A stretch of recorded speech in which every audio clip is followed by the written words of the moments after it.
Saludos cordiales, mi nombre es Pedro Morales, cursante del primer año de la carrera de Derecho, sección B.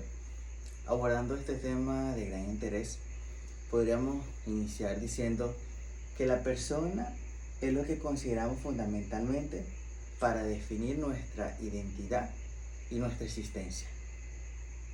Es como el individuo se identifica y nos lleva al origen de nuestro antecedente, como el latín antiguo. Su origen se remonta a la palabra pers, que en latín significa sonido, combinada con el verbo sonare, que significa sonar o hacer ruido. Al combinar esas palabras,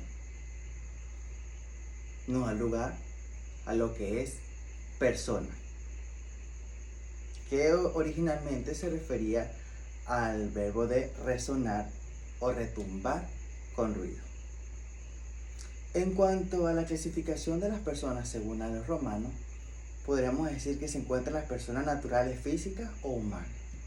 Son todos aquellos seres humanos que adquieren derechos y obligaciones. En cuanto a las personas jurídicas, morales o colectivas, eran entidades ficticias creadas con el ordenamiento jurídico y reconocidas como sujetos de derecho. Pero nos preguntamos, ¿qué es ser sujeto de derecho? Ser sujeto de derecho significa que la ley reconoce a una persona o entidad y éste debe cumplir deberes y obligaciones. Por ejemplo, está el derecho a la vida, a la integridad física y a la libertad, derechos civiles y políticos y derechos patrimoniales. En cuanto a la capacidad jurídica, se refiere a la actitud que tiene una persona para ser titular de derechos y obligaciones.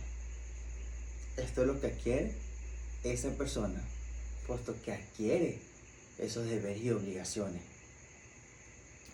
Y en relación a la capacidad de ejercicio, se refiere a la actitud que tiene una persona para ejercer por sí misma sus derechos y obligaciones.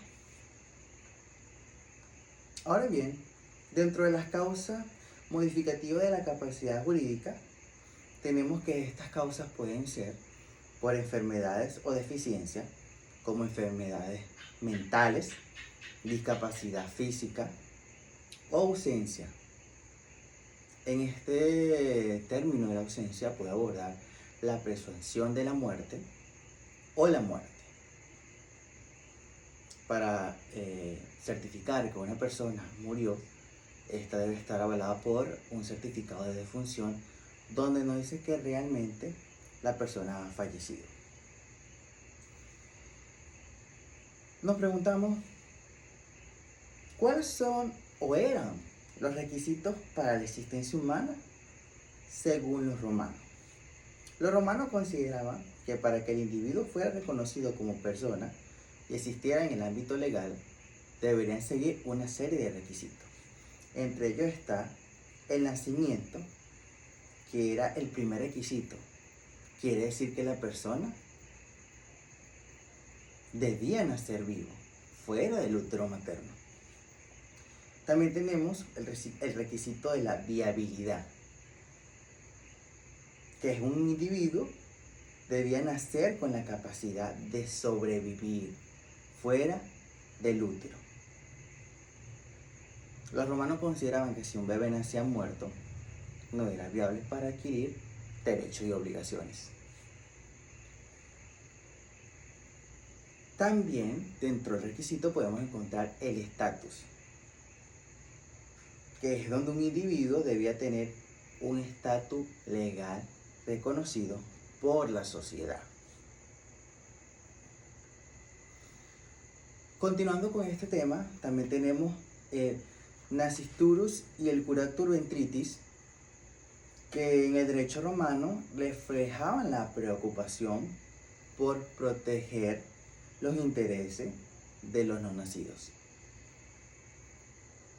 El antisurutus en el derecho romano era el término utilizado para referirse a los niños no nacidos. El curator ventriti era un curador designado por un magistrado para velar por los derechos del nascisturis, es decir, de los niños no nacidos. En cuanto al estatus de las personas romanas, podemos ver que se encuentra el status libertati, que era un concepto fundamental en la Roma antigua que definía la posición jurídica y social de las personas. Era esa distinción entre los ciudadanos y los romanos, libertos y esclavos, el cual marcaba importante diferencia en cuanto a sus derechos y obligaciones. También tenemos el status civitatis, que era un elemento clave en la sociedad romana que definía la pertenencia de la comunidad, de cómo se identificaba el individuo dentro de esa comunidad para cumplir con sus derechos y obligaciones.